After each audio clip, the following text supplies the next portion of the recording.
Jesus said it this way, come unto me, all ye that are burdened and heavy laden, and I will give you rest. Take my yoke upon you and learn of me, because my yoke is easy and my burdens is light. But he said, come to me.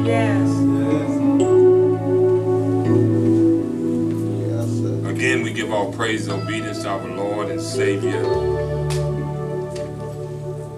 Jesus Christ, to my wife in her absence, and home with our grandbaby. Kind of miss her sitting over there. Yeah. To our sons, Reverend Robertson, Reverend Brothers, Reverend Bass in his absence, Reverend Williams, Reverend Perry, to our deacons, to all the wives, all of God's children. It's a good day. Yes, for this is the day that the Lord has made. We shall rejoice and be glad in it.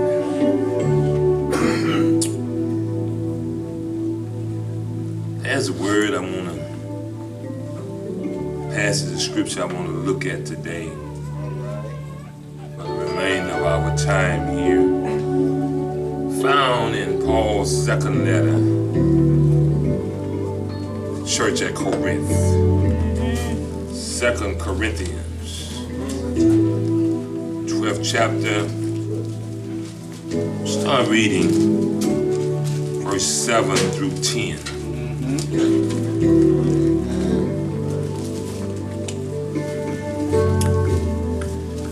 2 Corinthians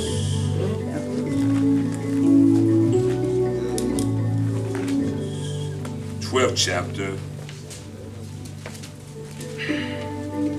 7 through 10. Thank God for all our young folks in the back.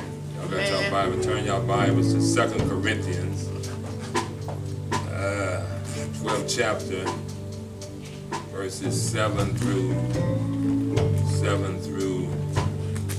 10. And lest I should be exalted above measures, and it's through the abundance of the revelations, there was given to me a thorn in the flesh. Look who he is. The messenger of Satan to buffet me, lest I should be exalted above measures. Watch the text, y'all. For this thing I besought the Lord thrice, meaning 3 times, that it might depart from me. Look what he said. And he said unto me, my grace is sufficient for thee, for my strength is made perfect in weakness. Then he get happy.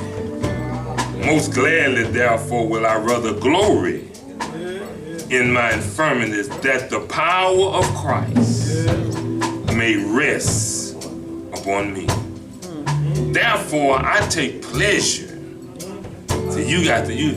See, that's something right there. He said, I take pleasure in infirmity. Now, some of us ain't that. Therefore, I take pleasure in infirmities, in reproaches, in necessity, in persecution, in distress, for Christ's sake. For when I am weak, then am I strong. Last week we talked about, are you the one or are you one of them? Out of the Gospel of Luke. Are you the one? Are you the one? Dealing with us having a spirit of thanksgiving. I'm going to talk today from that, still in that vein of thought. Thank God for grace. Thank God for grace. Yes, Lord. Thank God for grace.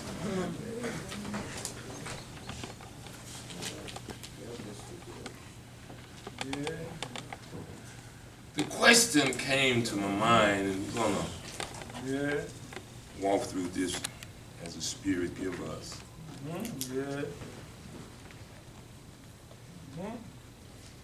Trusting God, Reverend, when God says no.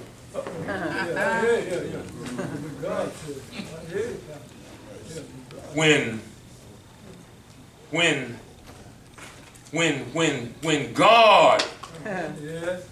says no. When God says no.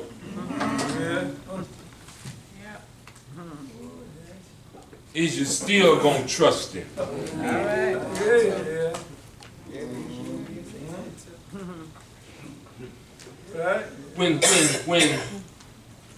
When your situations in life, and please listen, when your situations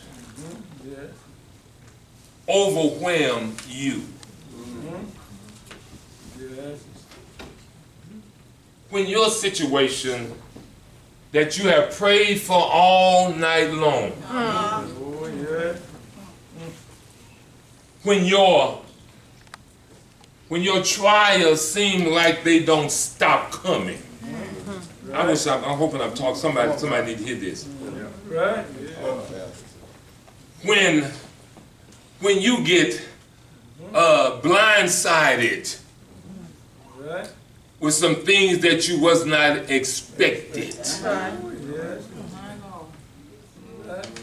When your body is in pain. When the job that you've been working on for 20 years, 15 years, give you a note that they're about to close and close the door. When your granddaughter sitting in a restaurant eating, minding their own business, and drive-by happened. When you went to the doctor, and you got a bad report,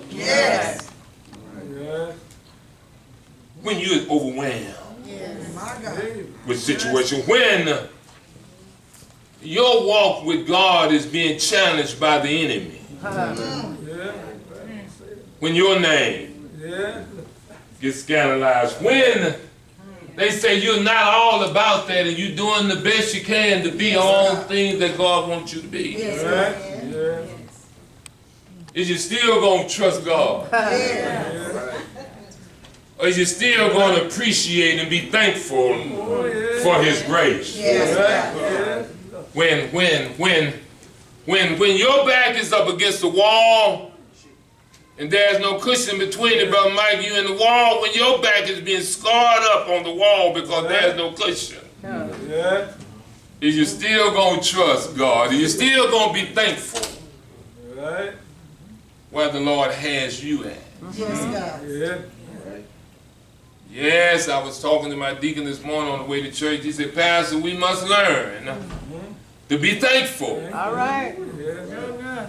What God is doing for you right now with that little that you have. He said you need to be thankful for just a little thing. And I had to test that, sister, because many times we covered other things and not thankful for what God has already done. Chris, learning how to trust him when it's painful.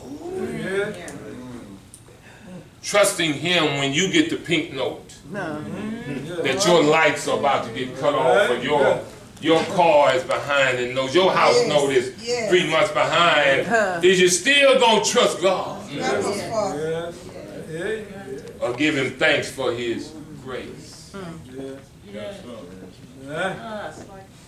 Is you gonna trust him when I'm getting to the book? Y'all just walk with me. Not only when you're overwhelmed, but when you get overruled by God. When he overrules you. When he make another decision about your circumstance. When he overrides. God has the right to override some stuff. Well, what do you do when he overrides your situation? When you done made a request to him, and seemed like he have not heard you. He has another plan for you in your situation. Is you still gonna give him thanks? Is you still gonna bless his name? Is you still gonna say hallelujah? Because there's many times we just praise and give God thanks when things are good.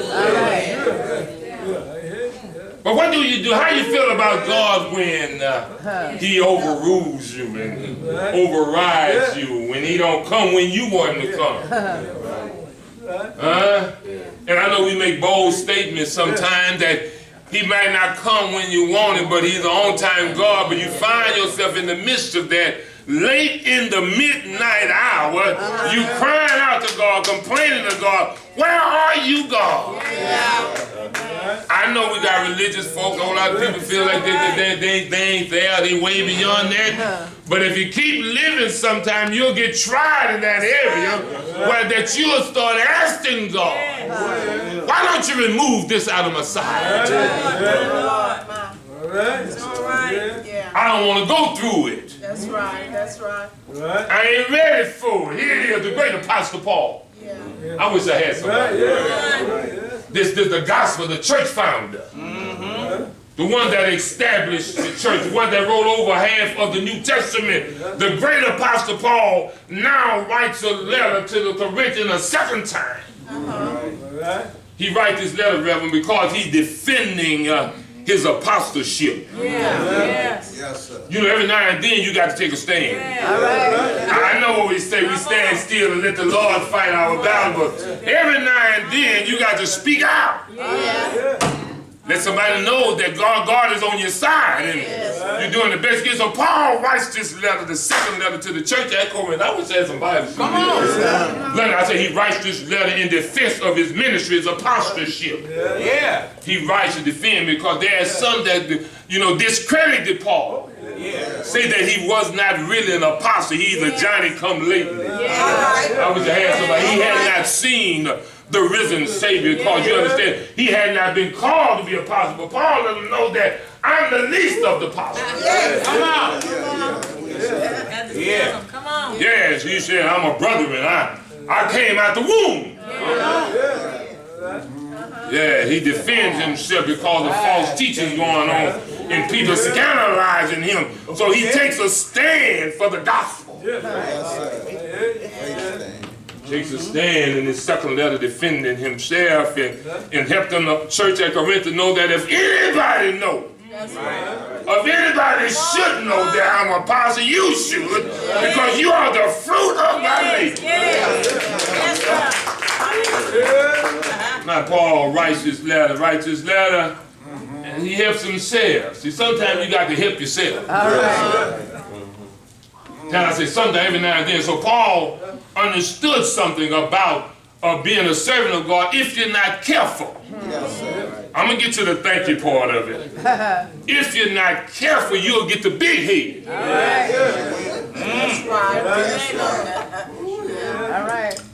We'll start thinking more highly of ourselves than we really supposed to think about. And Paul said, nothing wrong with thinking highly, but you ought to not think more highly. You understand? I heard just last week before last when I was in the car, we get to learn 2 or 3 scriptures and, you know, been walking with God a little while, we think we all that in a bag of chips.